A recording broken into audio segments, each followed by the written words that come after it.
On Coleman, one of the more interesting things I read about Coleman last week was Marcus Mosher, who was on the afternoon show on Thursday or Friday, referring to him as one of the most important players in the NFL this year. I read that piece. Which the case he made was, if he's great, then the Bills might be unstoppable. Bills are going to dominate. Yeah. And they might still do that even if is everybody ready for the Bills to be, again, they're the strongest favorite to win their own division. Yep. Super Bowl odds by week 2. If the Bills beat the Ravens week 2, they will be the favorites to win the Super Bowl before September is out. Already they are one of the Super Bowl favorites. I mean, there's no getting around it. Is everyone ready to go back to life as the favorite? Because it feels like last year they liked being doubted. They liked the story about their team, which was turning it over. You want to say everybody eats. You want to say just a little bit different, the transition, getting rid of some aging vets. They kind of turned it over. And this year, I think expectations will be right back where they've been for quite some time. This is a little bit about like the Leafs. The Leafs live in the pressure. And, Nate, for a long time, the Bills have lived in pressure. And last year was a year where I still think it was there, but it's almost like someone let a release valve out a little bit, right? You want to say that was Diggs and Davis and Hyde and Poyer or whoever, whatever. It felt like last year there was a little bit of pressure let out of that. And now we're back this year. The 1 seed is it, right? Isn't this a season-long 1 seed race? They have a division that we think they should win. Mm-hmm. Their schedule in terms of who they match up with the NFC South, like, okay, that doesn't seem too tough.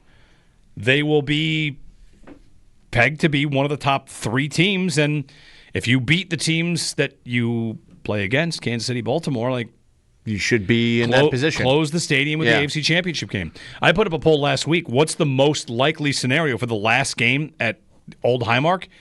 And the overwhelming winner was AFC Championship game. Host it. It would be nice. Yeah. It would be awesome. Would you pick them to get it? I mean, their schedule. I just have I take issue with declaring schedules easy and hard in May, because everybody looked at that Bills schedule last year and thought, whew. I remember last May thinking, this is the hardest schedule I've ever seen. They started in May as the second hardest schedule in the league behind the New England Patriots, the 2 hardest schedules in the league last year. And by the time the stretch that everyone talked about being the make or break stretch, I felt it was more likely the Bills would have a repeat of 2023 where it's right up to the end. There's a stretch of games in there. They lose a bunch of games. They kind of cruise. Like that stretch of Kansas City and then home against San Francisco, the bye week. Like, they smoked San Francisco. They beat Kansas City by 2 scores. It wasn't as hard as it really was made out to be this time last May. So I'm not going to overreact to them being a top 5 easiest schedule in May.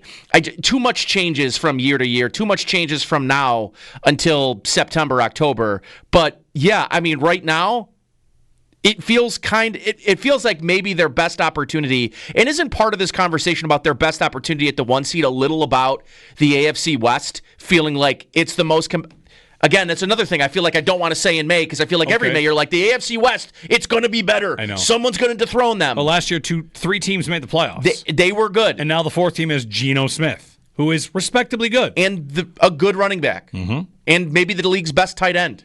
And a coach that is respectable for once. So if you want to dig really into this, I'm at ESPN.com, and betting odds are one way to do this. And if you look at the Super Bowl odds, the Bills are not the favorite. The Eagles are, and the Chiefs are, and the Ravens and Bills are right there. If you look at the conference odds, it's a little bit different. This is where, whether it's strength of schedule, reputation, whatever it might be, the co-favorites to win the conference, Bills, Ravens. Chiefs slightly behind. And then if I look at win totals, once the schedule comes out, I probably get win totals before that. Now the schedule's out. The biggest number on the board for win totals is 11.5. Over-under is 11.5. And if you just go by the money line, which is how much you have to spend to win. Yep. The Bills are the favorite for the 1 seed. They are the most likely to get 12 wins. That's how I would interpret this. Over 11.5 for the Bills is minus 145. That same number for the Ravens and the Chiefs is even.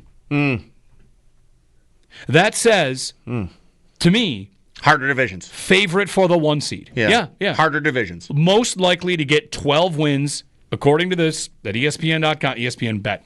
Most likely to get 12 wins is the Buffalo Bills. Which means, how could that not just easily translate to most likely to get the 1 seed? And hasn't been, I mean, I think for me, this hasn't necessarily been the biggest argument for why I want the Bills to have the 1 seed.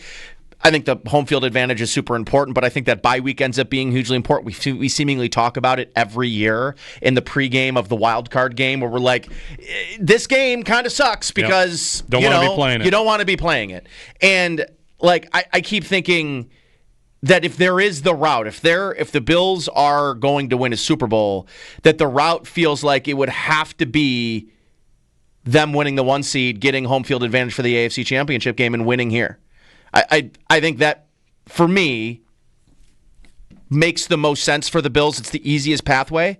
But how you get there, and the conversation about the odds and who's most likely to win the 1 seed and it being the Bills, again, I do think just goes back to the way the divisions are currently set up. It just feels like the Bills have the least to worry about 6 weeks a year, and the Chiefs might have the hardest.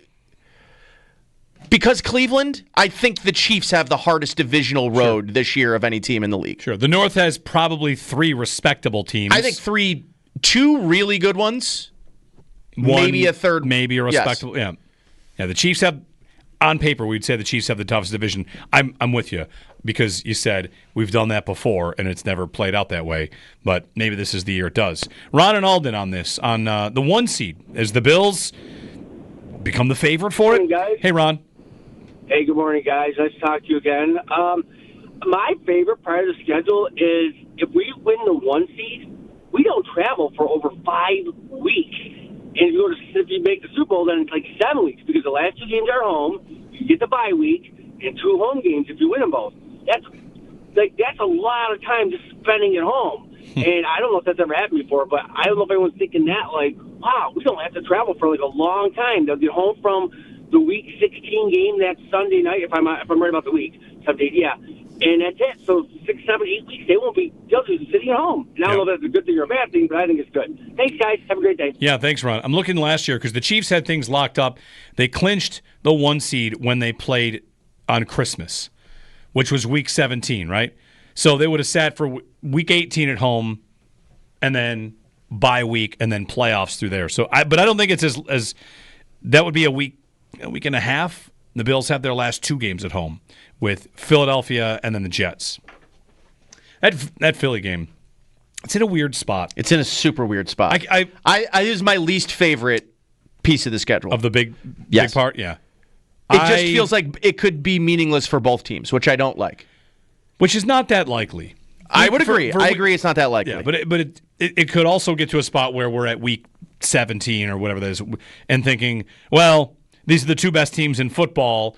You know what it'll be? It'll be the new Chiefs game, where it's, well, whoever wins this game, great, congratulations. If they meet again, it's a lot more important. Yes. Mike and Tonawanda. Yes. Hey, Mike, what's up? Hey, what's going on, guys? I don't know if you guys ever touched on this recently, but you notice, like, every other year, the Bills going from like 11-6 to 13-3 and kind of switch back and forth. And this is the year for the 11-6 year. And I don't know why it is. I don't know, something quirky in the universe or not, but that seems to happen. Even when they had great teams, they've gone 11-6. And the years where, they're not expecting much from them, they go 13-3 or 13-4 in the case last year. And I know I was Nate, and we were talking about easy schedule here in May, and it's like, you got to keep that in mind, too, because, we're talking about 1 seed and all this stuff. I mean, what if this is the 11-6 year? If they can break that trend, great. But for some reason, universally, it seems like every other year is the 11-6 year. They got these unexplicable losses. Even the last time they went 11-6, they got the Denver loss on Monday night, and all along lines like that. So, I mean, keep that in mind. I don't know. Yeah, what you're getting at, thanks, Mike. 13, 11, 13, 11, 13. If that were to continue, it'd be 11 this year, which that would be under. I mean, their over-under is 11.5. Things could go wrong, injuries. I don't want to say the offensive coordinator could lose his magic touch. That did happen to the last one. It certainly did. You mentioned that when the Bills beat the brakes off the Dolphins 1 week after 70-20. A month later, we were all like, get this guy out of here. Get this guy out of here. I don't expect that to happen to Joe Brady. Either do I. And it felt the Dorsey thing was a long time coming. Yeah. That was 8 months in the making, the frustration with him. And, I mean, they got the best version of Josh Allen last year with this OC. So I agree. I am not. I would say if I'm worried about one thing, if I'm worried about one side of the ball, obviously, they're worried about one side of the ball more than the other. Mm-hmm. It would be Bobby Babich I'm worried about, not Joe Brady. What's their biggest flaw? Currently, roster, right. idea. To start the season, the Bills are a favorite, one of the favorites to win the whole thing. We just ran through how they would be the number one seed, the favorite to be the number one seed, most likely to get to 12 wins. What's the biggest thing holding them back? I don't have an easy answer. I feel like I do, but I don't know that it matters. It's safeties. Yeah, would you say safeties are going to keep them from 12 I don't know. wins? Yeah, I don't know. I mean, their defense didn't stop them from getting 13 wins last year, and it was the worst they've had. Yeah, that's right. So if the question is, they've made a bunch of additions on that defense. Are they any better? I think they have to be, because they were bad. At times they were bad. The other times you felt like they were average, which sometimes feels bad in the NFL with how defenses or how good offenses are. Sometimes feeling like you have an average defense really feels like you have a bad defense. Yeah. But there were games last year, especially in the playoffs, that the Chiefs' performance, it was bad defensively. So can they be better than average? I think that'd be my question. And are the safeties going to be the reason or the thing that holds them back? But I don't think you could look at the safeties and say, because of their safeties, they can't win 12 games. I just think could it hold them back from winging it? Because it did hold them back. But as I have said to you and have said many times, the Bills did have the ball in the hands of the offense the last 2 years, and they've lost. I went on in Kansas City with Carrington Harrison, who we have on the show all the time, and I go on that station in Kansas City all the time. And he asked the question, like, what's the chatter around here for the Bills and finally getting by the Chiefs? And I said to him basically that the conversation ends up being finding the missing 4 points. Mm-hmm. Whether that's getting 4 or more stopping it, or giving up 4 fewer. Yeah. It's the missing 4 points. And I think there are good cases to be made. You could get them on either side of the ball. I know the Bills scored 29 in that game they lost to the Chiefs, but 33 is not out of the realm of possibility for this Bills team. Is 33 asking too much? I mean, if they average 30 in your biggest game of the year, can I get you to give me 33? So, again, that's not saying that the defense was great and the offense was to blame. Like I just relate it that way, that the conversation around here is about 4 points. Yes. We know they're good enough. We know they're great even. And where are they going to find the 4-point answer? That 4-point answer might be winning 2 more games down the stretch in November to get the 1 seed and be home so you don't play in wild card weekend and you are 3 players healthier than you have been.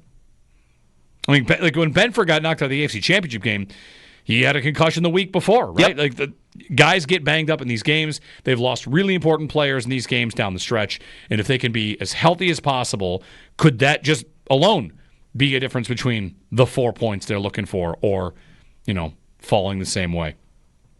803-0550, 1-888-552-550. If you want to give us a ring on this. The Bills as the 1 seed. I think we can pull from the betting lines.